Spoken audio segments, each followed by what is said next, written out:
প্রিয় চাকরি প্রত্যাশী ভাই বন্ধুরা, আশা করি সকলেই ভালো আছেন। বরাবর মতো অনেক জব নিউজ থেকে নতুন একটি চাকরির বিজ্ঞপ্তি নিয়ে আবারও হাজির হয়েছি। তো আপনারা জানেন আমি সরকারি বেসরকারি এনজিও ডিফেন্স জব সব ধরনের চাকরির খবর আমি আমার চ্যানেলের মাধ্যমে প্রকাশ করে থাকি। যারা আমার চ্যানেলে নতুন তারা অবশ্যই চ্যানেলটি সাবস্ক্রাইব করে দিয়ে পাশে থাকা বেল আইকনটি চেপে দেবেন। আজকে দেখাবো কিভাবে আপনি প্রাইমারি প্রধান শিক্ষকের যে চাকরি সার্কুলারটি হয়েছে সেটাতে আবেদন আপনি করবেন। প্রাইমারি স্কুলের প্রধান শিক্ষকের জন্য কিন্তু 1122টি পদ রয়েছে। তো আপনি কীভাবে আবেদন করবেন সে বিষয়ে আজকে আমরা আপনাদেরকে দেখাবো। তো দেখুন, প্রথমে আপনি গুগলের সার্চ বারে যাবেন, গিয়ে এখানে লিখবেন, এখানে আপনি লিখবেন, প্রথমে গুগলের সার্চ বারে গিয়ে আপনি লিখবেন bpsc.teletalk.com.bd। এটাতে আপনাকে বিপিএসসির ওয়েবসাইট নিয়ে যাবে। এখানে লিখবেন bpsc.teletalk টেলিটক, এখানে দেখতে পাচ্ছেন .com/bd/ncad। তো ncad-তে এখানে ক্লিক করবেন। এখানে ক্লিক করার সাথে সাথে কিন্তু আপনি দুইটি অপশন এখানে পেয়ে যাবেন, একটি হচ্ছে বেসিক ইনস্ট্রাকশন, একটি সার্কুলার। তো আমরা সার্কুলারে প্রথমে ক্লিক করব। সার্কুলারে ক্লিক করার পর দেখতে পাচ্ছেন আমি ওয়েবসাইটে চলে এসেছি। বাংলাদেশ পাবলিক সার্ভিস কমিশনের যে বিপিএসসির যে ওয়েবসাইট, এখানে কিন্তু দুইটা সার্কুলার রয়েছে। তো দেখতে পাচ্ছেন এখানে দুইটা সার্কুলার কিন্তু রয়েছে। এই যে লাস্টের যে সার্কুলারটা দেখতে পাচ্ছেন সেটা হচ্ছে আপনার 20 অক্টোবর লাস্ট ডেট। এখানে আমরা ক্লিক করব অ্যাপ্লাই অন 24 সেপ্টেম্বর থেকে 20 অক্টোবর প্রাইমারি স্কুলের সার্কুলার নং 99/130। এটাতে ক্লিক করব। এটাতে ক্লিক করে এখানে অ্যাপ্লাই নাও ক্লিক করব। অ্যাপ্লাই নাও ক্লিক করার পরে আপনি এখান থেকে অনেকগুলো কিন্তু চাকরির আপনি পেয়ে যাবেন। এখানে অ্যাসিস্ট্যান্ট ডিরেক্টর প্রেস, স্ট্যাটিস্টিক্স অনেক কিছু পেয়ে যাবেন, ঠিক আছে। তো অনেকগুলো পেয়ে একদম লাস্টে আপনি চলে যাবেন, সবার শেষে যাওয়ার পরে এখানে দেখতে পারবেন 129 নম্বর সিরিয়ালে রয়েছে হেডমাস্টার গভর্নমেন্ট প্রাইমারি স্কুল, ঠিক আছে। তো এখানে আপনি ক্লিক করবেন। এখানে ক্লিক করে এখানে নেক্সট চেপে দিবেন। সার্ভারটি একটু দুর্বল কাজ করে, যেহেতু অনেকেই চাকরিতে আবেদন করার জন্য চেষ্টা করতেছে, তো একটু সময় নেবে সার্ভারে ঢোকার জন্য। তারপরে কিন্তু ফর্মটি চলে আসবে। তারপরে ফর্মটি আপনার পূরণ করতে হবে। ফর্মটি পূরণ করার কীভাবে পদ্ধতি সেটি আমি আপনাদেরকে দেখাবো। তো বন্ধুরা, এই দেখতে পাচ্ছেন এটা হচ্ছে আপনার ওয়েবসাইটের ফর্ম, যে আপনার এই ফর্মটা আপনাকে পূরণ করতে হবে, ঠিক আছে। তো আমরা এই ফর্মটা একটু পূরণ করে আপনাদেরকে দেখাচ্ছি। তো এখানে প্রথমে আপনি আপনার নাম লিখবেন, অনিক দেবনাথ। এখানে আপনার নাম লিখবেন। এখানে নাম লিখলে তারপর আপনার পিতার নাম লিখবেন।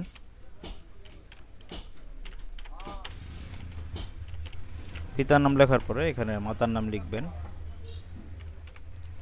আপনি এখানে সম্পূর্ণ ফর্মটা খুব সুন্দরভাবে পূরণ করবেন যাতে কোনো ভুল ত্রুটি না হয়। তারপর এখানে আপনার জন্ম তারিখ দিবেন। এখানে আপনার সুন্দর করে আপনার জন্ম তারিখটা দিয়ে দিবেন।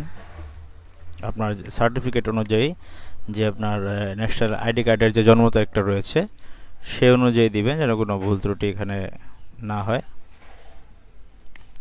তারপর এখানে আপনার জেন্ডার দিবেন।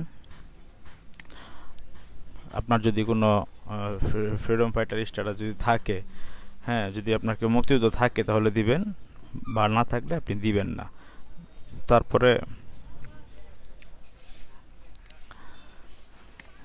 এটা দেবেন এথনিক মাইনরিটি, মানে আপনি দেবেন ইয়েস অথবা নো দিবেন। ন্যাশনালিটি বাংলাদেশি থাকবে, ন্যাশনাল আইডি কার্ড ইয়েস রয়েছে। তারপরে আপনার ন্যাশনাল আইডি কার্ডের নাম্বারটা দিয়ে দিবেন। তারপরে আপনি বিবাহিত না ম্যারিটাল স্ট্যাটাস অবিবাহিত সেটা দিবেন। দেওয়ার পরে এখানে আপনার কেয়ার অফ মানে আপনার পিতার নাম দিবেন।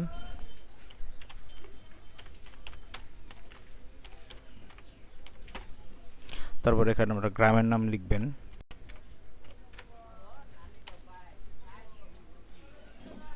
আপনার এখানে যে জেলা রয়েছে সেই জেলাটা আপনি এখানে লিখবেন, জেলা। তারপরে আপনার উপজেলা। তারপরে আপনার পোস্ট কোডটা লিখবেন। এখানে সেম পার্মানেন্ট অ্যাড্রেস যদি সেম থাকে তাহলে সেম দিয়ে দিবেন। মোবাইল নম্বরটা এখানে আপনি বসিয়ে দিবেন। আবার কনফার্ম মোবাইল নম্বরটাও এখানে আপনি সুন্দর করে বসিয়ে দিবেন।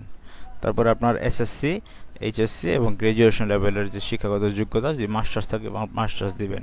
যদি আরও কোনো প্রফেশনাল ডিগ্রি থাকে সেটি দিবেন। এক্সপিরিয়েন্স যদি থাকে দিবেন, না থাকলে দিবেন না। তারপরে এখানে আপনার breakdown of previous job description, এটা এখানে লিখবেন। এডিশনাল ইনফরমেশন ইন বাংলাতে আপনার কাছে পিতার নাম মাতার নাম এগুলি লিখবেন। এক্সাম সেন্টার আপনি দিবেন, এক্সাম সেন্টার দিয়ে আপনি এই ক্যাপচাটা পূরণ করেই দিলেই কিন্তু আপনার তারপরে তারা পরবর্তী পেজে নিয়ে যাবে। তো এখানে দেখুন আমি আমার এসএসসি বোর্ড সব কিছু এখানে বসাবো। এখানে যা যা আছে সব কিছু আপনি সুন্দর করে দিবেন।